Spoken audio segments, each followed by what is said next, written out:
Hi, welcome back. Third part of the page that you're supposed to do today is taking a couple of a side length and an angle, and then an unknown side, just like that video I did a little bit earlier.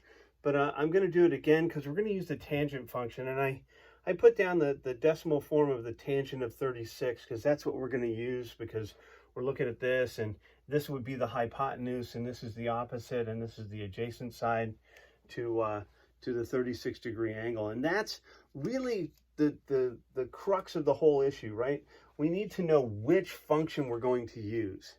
And so we look at what we're looking at, and if you need to, go ahead, say, hey man, this is the side that's across from the right angle, so I'm going to label that the hypotenuse, just so I remember, so I'm working with the functions properly. And hey, look at this, there's the 36-degree angle, so we're looking for the length of the opposite side. And so if this is the hypotenuse and this is opposite, this has got to be the adjacent side. And if you need to write it down for right now, write it down for right now. It's going to help you get along in the future. So there's no reason that you need to be struggling with any of this because you decided not to write it down. Write down as much as you can. Take notes on this as much as you can. It'll help you remember in the future. I know we were talking about it today when we were on our little discussion, and some of us didn't make it to that discussion, but you'll look at the recording, you'll say, someone was talking about Captain Han's class and how they always have to take notes. Well, you know what? You should take notes here too. At least write this stuff down. Drawing pictures is one of the most important things you can do in mathematics, especially when you're working with trigonometric functions. So let's move on.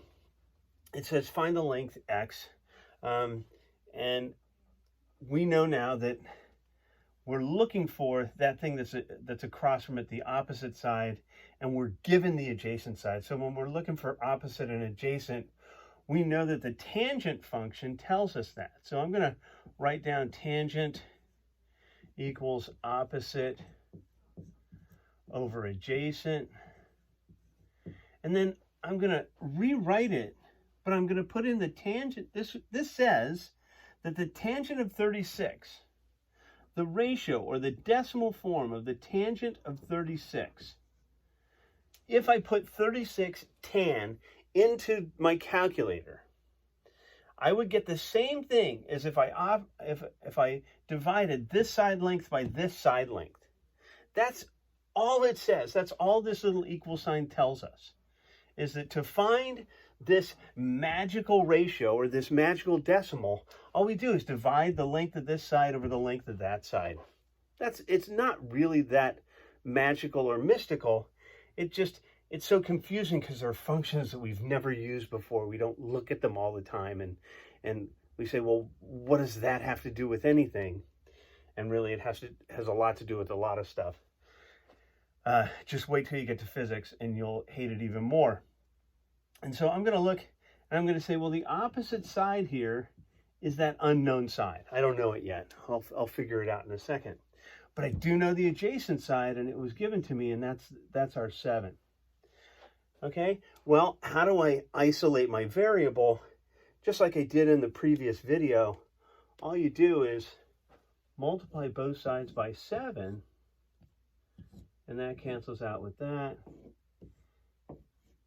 And this is a quantity unto itself. We can't do anything with it. It's very much like a variable. We can't do anything. So we say 7 times the tangent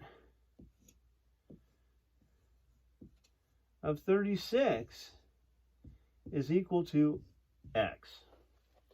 All right, and guess what? We can do the math now, and I cheated, and I found the decimal form of the tangent of 36 right here.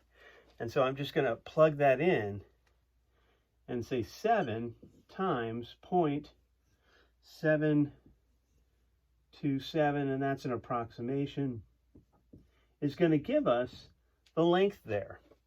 And believe it or not, I cheated and wrote it real small up here. I have an answer. It's, I'm going to call this just about. So I'm going to, we don't like that. We'll leave it just like that.